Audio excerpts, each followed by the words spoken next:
Welcome, ladies and gentlemen, to Commodity TV in a new edition of our online interview series. Today, we want to talk with Michael Hudson, CEO of Hannan Metals. Michael, good day to Australia. How are you? Good morning up there, Jochen. Nice to see you again. Yeah, nice to see you. And has a little bit been of a time for sure, but a lot of things happened. And also, I have to say that I'm a shareholder of the company, happy shareholder, because the stock price moved quite nicely the last months. And there are a lot of reasons for that, but also for the future. But before we start with the company, Michael, I have a question to you about Peru, because we read and saw in the media a lot of things like Glencore had to shut down mines, other big companies had to shut down mines. Are you affected in any sense? What is happening in Peru?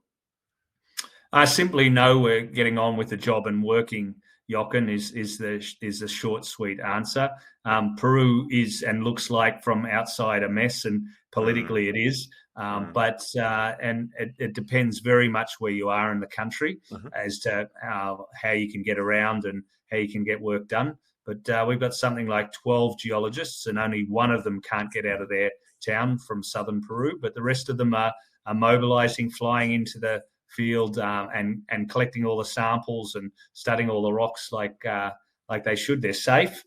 We've gone through a whole lot of process with that, and yeah, it really is business as usual at the granular level, working with the communities, getting the support there that we've been working so hard to gain and continue to engender. And yeah, from the outside, it certainly is problematic. But I've had 25 years experience in Peru, and I've seen these upheavals. They're always a little bit different, and the reasons behind them. But at the end of the day, it is a resource country, and they need their mining industry. Absolutely. Yeah, that's right. They need the mining industry because it's one of the biggest export factors they have, and they need it for the economy, of course. And this is why companies like you are so important, because that's the future of mining. I saw on 9th November, you announced the results of an airborne survey at Valiente in Peru. Can you comment a bit on that? Why was that so important? And I think it was quite positive, right? Yeah, it's a critically important survey that we flew. So just in terms of stepping back, your listeners know the story quite well, but we have two key projects in Peru, San Martin and Valiente. Valiente is the porphyry copper belt that we found, literally a new belt over 150 kilometers, 50 kilometers wide, 150 kilometers long. And we've done a lot of the base work over the last year, and we've done a lot more detailed work. We've got 7 or 8 geologists working on that project as we speak. We haven't put a lot of news out on that project since that time, since last year, but it hasn't really stopped. We had a little break for Christmas. So lots of people there exploring still. But what the MAG survey did was cover that high jungled area very effectively. And these porphyries are variably magnetic or non-magnetic, mostly magnetic. So we can tell when we hit a porphyry, we know they light up literally when we've done our sampling of them, but it also showed many more. So I think we defined 12 porphyries by geochemistry at surface and walking over them, but there was at least 18 that the MAG survey found.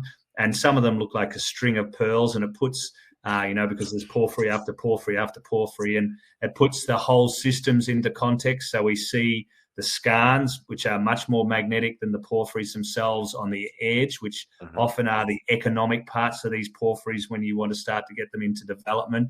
Then we can see the structures that control the epithermal systems that are lateral to those porphyries. So it helps map and understand and discover. It was a $500,000 survey, so it was a big swing, a big survey, but it is a big area, and it helps us narrow down, de-risk, and really prioritize those areas. Okay, super. So Valiente is one of the reasons why tech stepped into your game here. I mean, very big company, and you got it without one drill hole. That's really amazing. Yeah, no, we spoke about that last time, I think, as I recall. It's quite incredible that, we've taken a big swing. We're one of the top 10 landholders in Peru. We've got the sediment-hosted system with the Japanese in the north, and I'm sure you'll ask Amir a little bit more about that. But down south, just in central Peru, but south of San Martin, this porphyry belt has really rewritten the geology and the economic opportunity of the Andes. We've got the first mover advantage there, and Teck really liked what they saw, enough for 2.6 million reasons to take 9% of the company, and they're a great supportive shareholder, and it, it's easy for me to get on and wax lyrical about the opportunity in rewriting the geological and economic history, but when Canada's biggest mining company invests and becomes a major investor, it really anoints the project, and I think allows people who don't really understand geology and the opportunity to perhaps shortcut and see what we're doing. Fantastic. Yeah, let's talk shortly about Belén copper gold porphyry discovery you had in Peru. So what's going on there? What have you planned for this year? Yeah, so Belén is part of Valiente. Yep. It's the most advanced porphyry in Valiente. It's where we are now starting to permit towards the drill rigs getting there. So it's quite a process in Peru. It takes 12 to 18 months. And we have got approvals to start that work, which you've got to get approvals to approve to start the approvals process. That's Peru for you. But you can't do that without having the local communities on site, and that's the key point, and it can change at any point in Peru. So getting social license and gaining social license is an oxymoron in Peru. You've just got to continue to demonstrate your credibility, because it can change overnight. We see that everywhere around the country. It's quite volatile. So you've got to work, from the day you discover it to the day you close the mine with the communities, and work very hard with them. And that includes getting approvals for drilling. So we've started that process now. Belén is a huge area, and we've done IP there now. We'll soon announce the results from that IP, but that's a step in more detail than the magnetics that I just described. So that will give us the dimensions of the system, at least the sulfide-bearing parts of the system at depth going down to 400 or 500 meters. So we'll start to be able to demonstrate the scale of the prize at Belén itself, which is a porphyry with skarn around it, and then moving into that epithermal system. So, we're pretty excited about that project, but remember, it's one of 18 porphyries that we've defined, and it's the one that we've done the most work on, and we are now starting to work in other areas. We've collected the stream sediments. We're going and doing the detailed soils and the channel sampling and the mapping and developing the next targets. And the drill area is going to be quite a big area. It will encompass two porphyries, Belén and another one, Sortilegio, and a 3 kilometre epithermal zone in between, and that's skarn, like I said. So a lot to come. Yeah, absolutely. And it sounds really big. Before we come to your Joker Ireland, which I want to touch also in that interview, maybe you can give us a little bit of an update, and maybe what you have planned at San Martin, which is the JOGMEC joint venture you have, with the biggest Japanese company here. We once again sort of a quiet burn under the scenes, but we've had 3 geologists working consistently there since we spoke and over the last year. And JOGMEC are fully funding that program. They can earn 70% by spending $35 million. That's the headline. But to get the 51%, they've got to spend $8 million. They've spent about half that there at the moment. They're a wonderful partner, and the Peru permitting system isn't doing us any favors in terms of time, but we are progressing, and we are progressing through that. So, we've put a lot of work at, it was in March last year, we put the application together, and it's getting towards the final stages from what we see. So we hope to be drilling there, around middle of the year, I would say. The guidance is very hard to give and be specific. So Peru is not a place where you can put a definitive timetable together to the month, but it's progressing very well, and we should be putting drill rigs on the ground in that sort of time frame. Notwithstanding, we're doing a lot of regional work there, but the key message is that we need to drill that system. We can't continue to be bulls in a china shop and not get drill rigs on the ground and understand. We've got some of the world's experts. We've got Murray Hitzman and his group who are the experts. They sit in Ireland, actually, so it's a nice segue. But we're doing lots of really interesting work peeling back that basin that is, 200 kilometers long too, where we've got ground over 100 kilometers in that basin. So it's another big target, but the drill rig getting there is the key determinant this year. Fantastic. Yeah, let's talk shortly about Ireland, because I think there are also some nice things going on. Well, Paddy Hannan was a gentleman who migrated from a town called Quinn in Ireland to Australia in the late 1800s, and he found the Golden Mile, which is Australia's biggest and one of the world's biggest gold deposits. And he came from a little town called Quinn, where we were based many years, and we founded the company there. So we named the company after him and the memory of what a great prospector he was. Now, we found we bought into a zinc resource from Lundin in Ireland, and we've kept it going at the small level over the last 3 years since we've made these big discoveries in Peru.